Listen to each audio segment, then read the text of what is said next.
बस आहिस्ता आहिस्ता लग गई। चल चल गले कर। आहिस्ता आहिस्ता अरे आहिस्ता आहिस्ता आहिस्ता पकड़ पकड़ पकड़ पकड़। अरे आराम संभाल के। बीमा भाई चल जल्दी से गर्म पानी कर दो और हल्दी भी लेकर आना। मैं बुआ में करती हूँ। आना चूना लेके पाला एरेंडो और इमली के पत्ते लेकर आ जल्दी।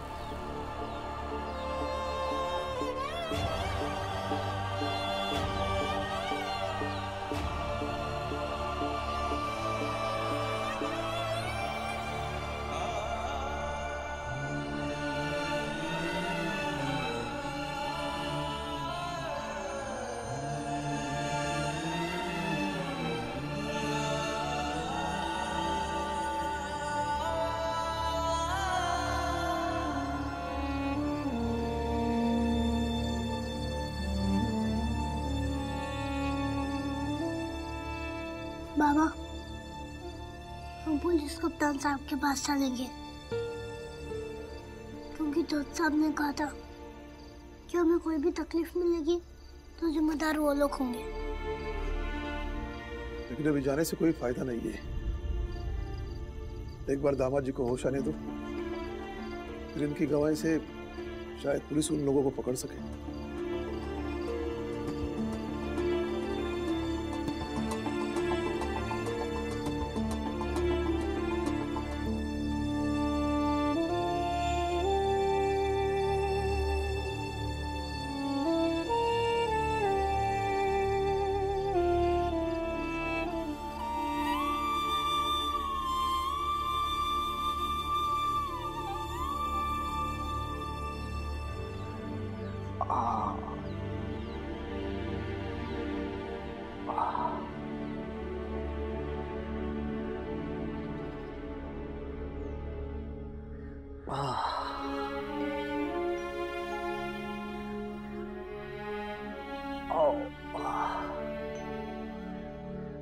तेरे कारण मेरी जिंदगी ऐसी हो गई है।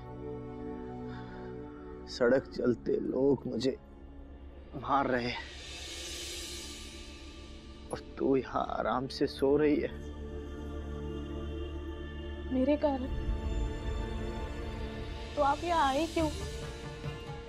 ना आप यहाँ आते और ना ये सब होता आपके साथ।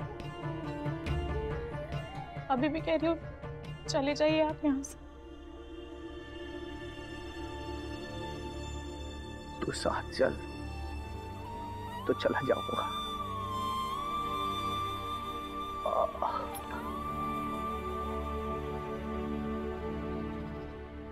किस बात से इतना नाराज हो? अरे हम क्या वहां पे तुम्हें मारते पीटते, खाना नहीं देते, भूखी रही हो आज तक कभी?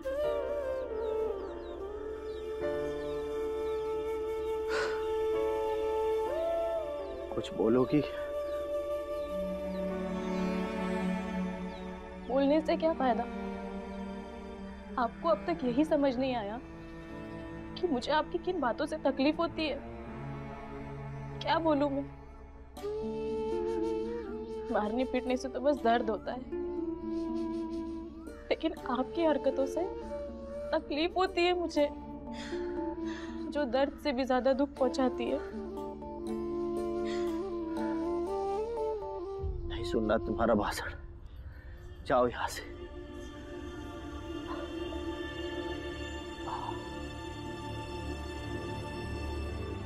जीजा जी, ये तो सुनना होगा ना, आप बेहोश अवस्था में आए और अभी जाके आपको होश आया,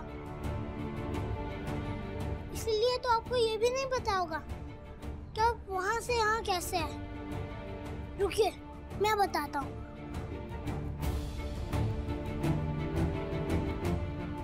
हम सब लोग चाय पी रहे थे, पता नहीं दीदी को अचानक से क्या हुआ और वो उठ के भागी। फिर आप वहाँ बेहोश पड़े मिले तो बाबा आपको उठा के यहाँ आ गए। बाबा और आई हमेशा कहते हैं कि एक व्यक्ति दूसरे व्यक्ति के दिल से चिंता करता हो और उसे कुछ हो जाए तो दूसरे को आभास हो जाता है। वैसे ही पता नहीं दीदी को भी ऐसा ही आभास हुआ होगा।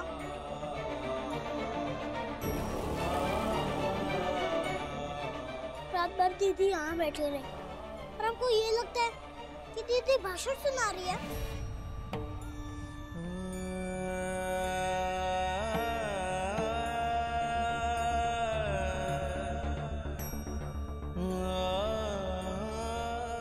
रीवा, कोई एहसान नहीं किया है तेरी दीदी ने। ये तो धर्म है हर पत्नी का। पति अगर किसी दर्द में या तकलीफ में हो तो कोई भी पत्नी उसकी सेवा ही करेगी ना, ये नहीं कि जाके सो जाएगी। भाभी, अब दामाद जी अपना पति धर्म कैसे निभाते हैं ना, वो नहीं पता, लेकिन मुझे इस बात की खुशी है कि मेरी भतीजी अपना पत्नी धर्म बराबर निभा रही है।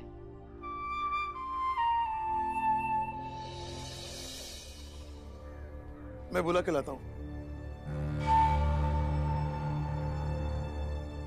ये कप्तान साहब राम जी के साथ क्या कर रहे हैं?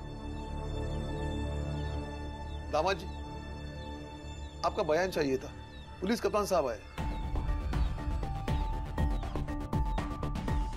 पुलिस?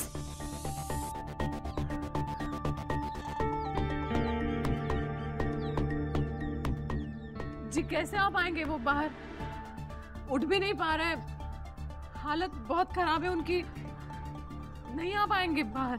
मैं भीतर नहीं आऊंगा। जो कुछ भी पूछ रहा हूं उसका जवाब अंदर से देना। किसने मारा तुम्हें?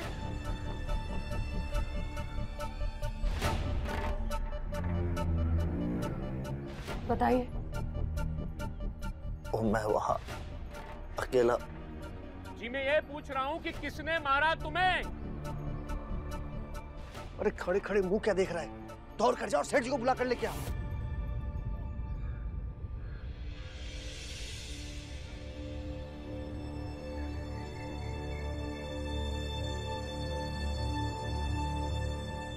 कप्तान साहब, आपका रजिस्टर दीजिए, मैं बयान लिखवा कर लाता हूँ।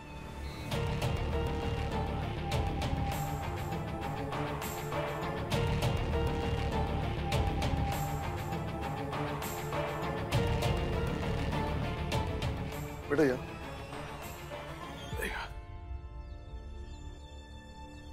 दामाद जी, आप अपना बयान बोलिए, मैं लिखता हूँ। बोलिए।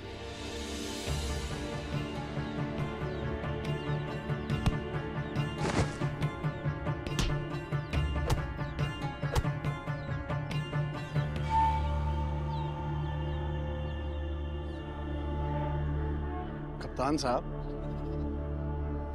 सुबह सुबह मंदिर जाके घंटी बजाते तो पुण्य कमाते। दिमाग काम नहीं कर रहा आपका? उपदेश मत सुनाइए धनसुखलाल।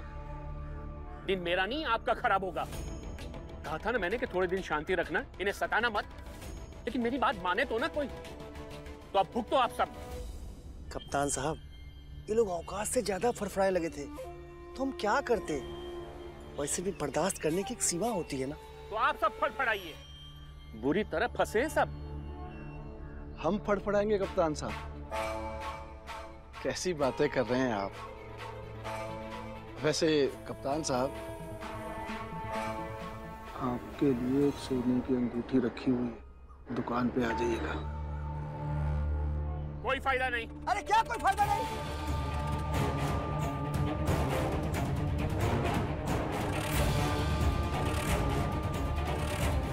अरे कप्तान साहब, ऐसा पहली बार थोड़ी ना हो रहा है। अरे इसके पहले भी इन जैसों को हम कई बार मार चुके हैं। अरे आपने ही पूरा मामला सल्टाया ना। अरे आप वही हो ना जो इनकी रिपोर्ट लिखने से मना कर देते थे। फिर क्या हो गया है आपको? इस बार हम कुछ नहीं कर सकते। ये मामला कोर्ट में गया था ना, हमें आगाह किया गया है कि फिर से अगर कुछ हुआ ना तो हमारी नौकरी खतरे में पड़ सकती है। हमें ऊपर से ऑर्डर है। ऊपर का मतलब जानते हो ना?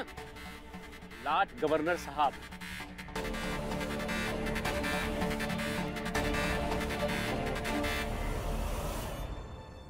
ये लॉर्ड गवर्नर साहब तो कैसे पहुंच गया? मिलिट्री में सूबेदार रह चुका है रामजी सकपाल। सेठ, इससे दुश्मनी मत लो, वरना इसकी सुनवाई लॉर्ड गवर्नर साहब तक होगी। और मामला ब्रिटिश आर्मी की इज्जत का है। उनके फौजी के साथ कुछ गड़बड़ हुई ना तो अंग्रेज सरकार कभी बर्दाश्त नहीं करेगी, समझे?